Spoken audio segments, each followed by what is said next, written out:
Hello, music fans. You're watching Death by Unicorn, where we talk about metal rock and prog music. And this is New Music's Alive in 2025. I'm going to talk about 6 albums that came out on June 6th, 2025, and I'll talk about them in my order of preference. Starting with Kaonashi and their album, what's it called? I Want to Go Home. The album's called I Want to Go Home. It's the third album by this American band. They are post-hardcore with mathcore, metalcore, emo, pop, and gent influences. This one I'm putting in my near masterpiece tier. This is a band where I heard the 2024 EP by Kaonashi. That's the first thing I heard for them. And I thought it was good, but it didn't grab me enough to make me go back to it much. But the singles I heard for this new one ahead of time, Fairmount Park After Dark, When I Say, and Red Sink Yellow Teeth were all very cool, very good instrumentally. My challenge here was vocally. I think this band takes some getting used to. The way he screams with such a high-pitched scream, it almost sounds like a Sesame Street character screaming over this band. But when he sings the chorus hooks, though, he's actually a really good singer. And about halfway through this album by Kaonashi, I started to get used to his harsh vocal style, and they're actually very entertaining and kind of ridiculous and fun to listen to. And my favorite tracks at the moment are When I Say, Red Sink Yellow Teeth, and The Sanguine 3 Auditorium Annihilation. So check this out if you're a fan of there's some moments that sound like crazy mathcore stuff, like Callous Cowboys and Dillinger Escape Plan. So check it out if you like that kind of sound, and you want to hear that mixed with emo-inspired metalcore with a lot of catchy vocal hooks and choruses like Killswitch Engage and Under Oath, and then also kind of the guitar riff-driven post-hardcore music like Chiodos, and even some progressive metal influence in here like Protest the Hero and some genty vibes with some rhythms that reminded me of Periphery, Sixth, and Meshuggah. And the way the harsh vocals play out on here, it sounds almost like an insane person having a fit. Kind of reminded me of the vibes of the song Institutionalized by Suicidal Tendencies in its delivery, where they're almost like spoken words sometimes, even though they're um, and they kind of just sound like a crazy person ranting. But in this case, there are these high pitched screams that he uses that also sound a lot like some of the screams done in the band Sixth. All in all, I like this band, this album more and more as I listen to them. It started out as an excellent tier in my mind, but it has risen up to near masterpiece status for me now. It inspired me to go back and listen to everything that Kaonashi has ever made, and I'm definitely putting this band down on my new list of favorites to follow everything they do going forward. All their albums are bangers.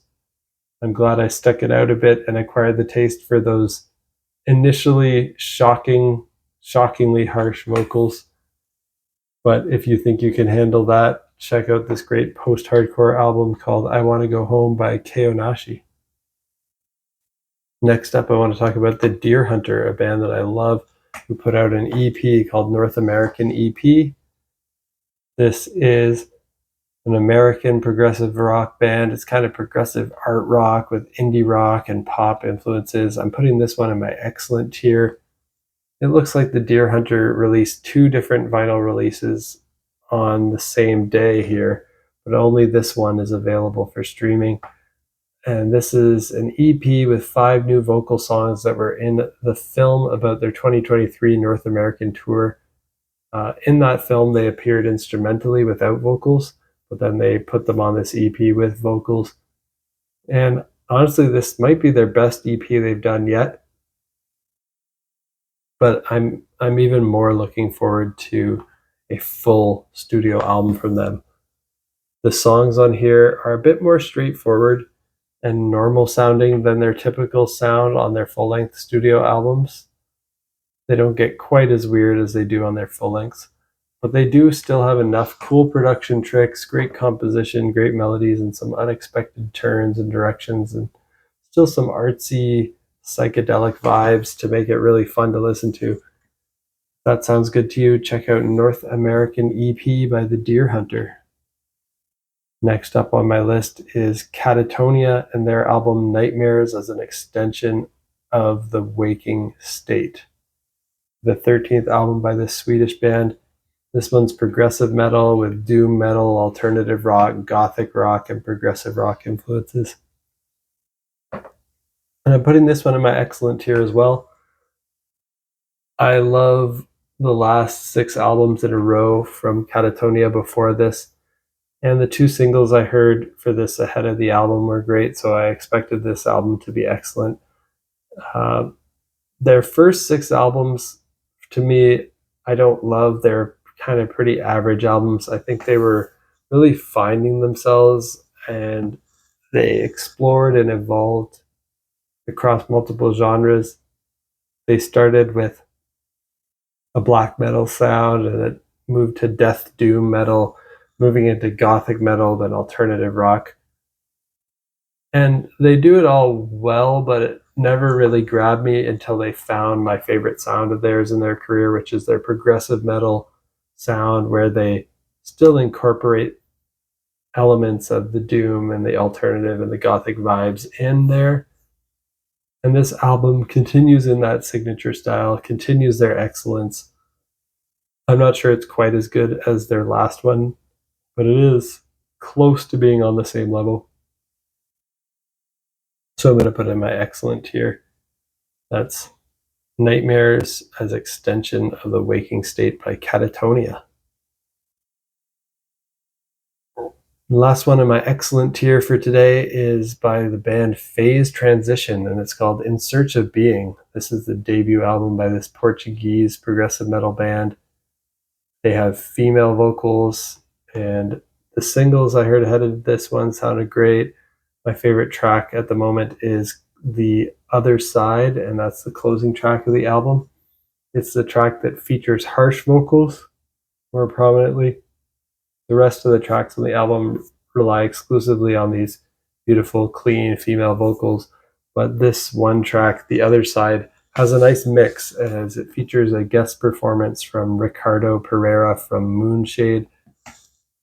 I considered even giving this album my near masterpiece tier, but as I listened to it more, it was really just that last song, The Other Side, that was near masterpiece worthy and really blew my mind. The rest of the album fit cleanly in my excellent tier, all really great stuff, very impressive, making it one of the best debut albums of the year so far.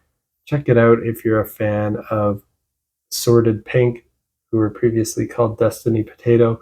It has these similar great powerful female clean vocals to that, and they're catchy and they're over great progressive metal music.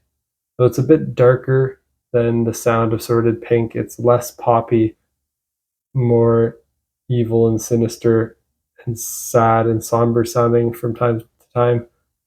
And then the last track has a bit more of an Opeth vibe to it, which I really enjoyed. If that sounds good to you, check out In Search of Being by Phase Transition. Next up, I'm going to talk about Volbeat and their album God of Angels Trust. This is the 9th album by this Danish band. And it's heavy metal with hard rock, groove metal, and rockabilly influences. And I'm putting this one in my very good tier. I thought their last album as well was very good. It didn't make my year-end list or anything like that. It wasn't really good enough to inspire me to do a deep dive on their whole back catalog yet. But I was really hoping they could outdo their last one with this. The pre-release singles were solid, and the whole album is solid, but it is a bit safe and unremarkable. I think it might be a bit better than their last album, but both albums had lots of great riffs, great vocal hooks.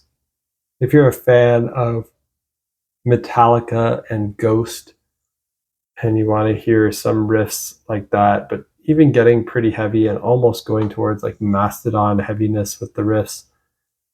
But the vocals here remain very clean, very polished and produced the whole time. No sign of harshness here. It's all very accessible metal that you could imagine being played on the radio.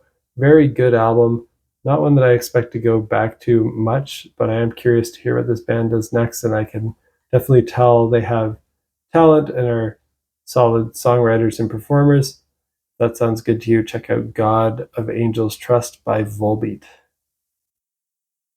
And last one on my list for today is a band called Elbow and their album Audio Vertigo Echo. Audio Vertigo Echo Elbow EP5. So this is an EP, not a full-length album by the band Elbow, and they're from the UK, and this is kind of alternative rock with indie rock, art rock, and progressive rock influences. I'm going to put this one in my good tier.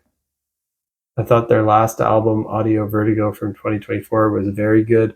And this EP is kind of just like a companion piece follow-up to it. It's almost like an add-on. It doesn't exactly stand on its own, but it is a cool collection of songs. If you're a fan of Dave Matthews Band, I think you might like that. It's kind of got that alternative indie singer-songwriter vibe to it. But then they also have some horns, and they have some progressive influences. But then also they get a bit dancier and poppier and have more electronic influences than you'd hear from a Dave Matthews Band. So they bring in that side to the sound as well. That sounds good to you. Check out Audio Vertigo Echo Elbow EP5 by Elbow. That's it for my first impressions on these 6 new releases that came out on June 6, 2025. What did you think of these ones? Let me know down in the comments. Did I inspire you to check anything out? Also let me know, and let me know what you think of it after you listen to it too. And did anything else come out recently that you think I might enjoy? Also let me know. If you like metal, rock, and prog music, you've come to the right channel. Hit that like button, hit that subscribe button so you can stay in the loop on when I post new videos. In about a week's time, I'll be talking about new releases. I talk about new releases and give my first impressions on them pretty much weekly, shortly after they come out. So in about a week's time, I'll be talking about new releases from King Gizzard and the Lizard Wizard, Byzantine, Ocrist, Fallujah, Altesia, and Moonletters. Really looking forward to a lot of great releases on that list there. So stay tuned if you want to see my first impressions of that. And peace out.